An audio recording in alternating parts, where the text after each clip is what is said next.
Moje meno je Michala Poláková, som záhradná krajinná architektka a spolupracovala som na projekte Inhabit, teda v rámci projektu Inhabit ako realizátor v spolupráci so Slovenskou poľnohospodárskou univerzitou a študentmi, ktorí sa zapájali do tohto projektu. Vysadalo sa viac ako 20 stromov, ovocných aj okrasných.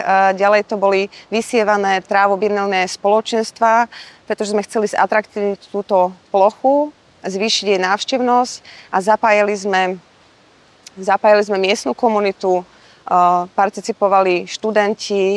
Takže tento projekt prepájal komunity a študentov, ako bolo spomínané, a cieľom bolo, aby sme vychovávali aj k nejakej odbornosti v rámci tejto plochy. To znamená, že študenti a verejnosť sa zapájala do tohto projektu a dostala aj nejaký odborný výklad. To znamená, že zapájali sa do výsadieb, ako aj do výsevov lúčnych ploch. A vždy pred každým nejakým úkonom sme si rozprávali, prečo to robíme a akú pridanú hodnotu ten priestor dostáva tou našou novou činnosťou.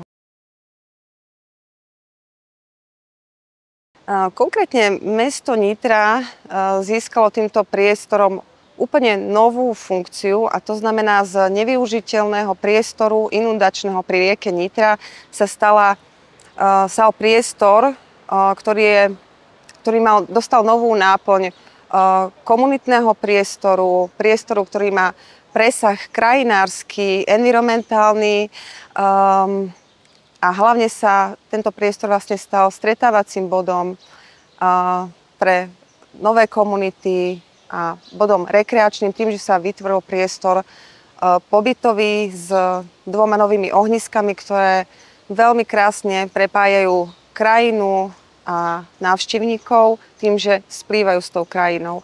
A tieto pobytové priestory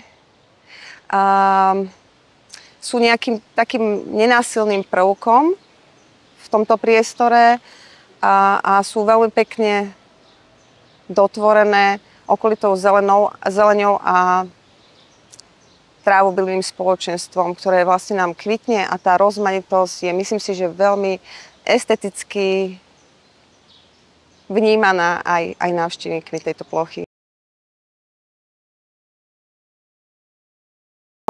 Tento projekt pre mňa ako realizátora, ale hlavne aj projektantku a krajinárku znamenal nové pohľady na plochu, ktorá bola doteraz nevyužívaná. Môžeme ju nazvať aj ako ruderálna. A pre mňa bolo lákavé asi to, že práve na tomto mieste sa dokázala spojiť miestna komunita Hyde Parku, študenti, odborná verejnosť a vytvárali sa vzťahy nielen osobného charakteru, ale hlavne aj toho profesijného, a našli sa na tento projekt rôzne pohľady, brainstormingy, ktoré obohacovali nielen mňa ako osobu privátnu, ale aj ako odborníka. A zaujímavé asi bolo to, ako sme to dokázali krásne prepojiť a vytvoriť nový priestor s novou funkciou.